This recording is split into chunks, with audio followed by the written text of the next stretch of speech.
कर्कशे संगती दुःख उदंड फजिती इह लोकना इह नाल परलोक मजूर दिसे जैसा रंक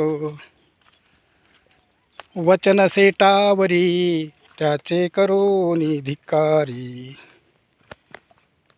तुका म्हणे पायी बेडी कपाळी पडली कुऱ्हाडी इह ना परलोक मजूर दिसे जैसा रंक. तुकोबरायांचा अभंग आहे. एका कर्कशास्त्रीमुळं माणसाचं जीवन कसं व्यथित होतं किंवा त्याची फजिती कशी होते त्या अभंगातून महाराज सांगतात. महाराज सांगतात पहिल्या चरणामध्ये, कर्कश स्त्रीच्या संग राहिल्यानं माणसाची फजिती होत असते आणि दुःखसुद्धा होत असतं. इहलोकी नाही तर परलोकीसुद्धा सुख मिळणं दुरापास्त होऊन जातं. ती कर्कश स्त्री या माणसाचं वचन किंवा शब्द मानत नाही आणि नेहमी त्याच्यावर ओरडत असते आणि धिक्कार करीत असते. तुकाराम महाराज म्हणतात,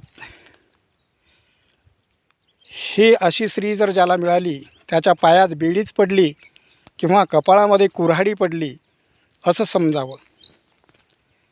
असो, दररोज आपण एक अभंगाचा अर्थ टाकत असतो आणि शेतीबद्दल थोडी माहिती देत असतो.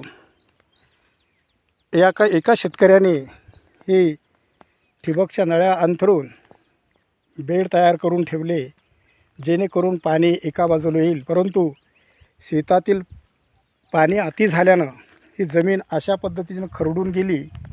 हा गाळ या पद्धतीनं साचलेला आहे आणि ही त्याची दुरावस्था.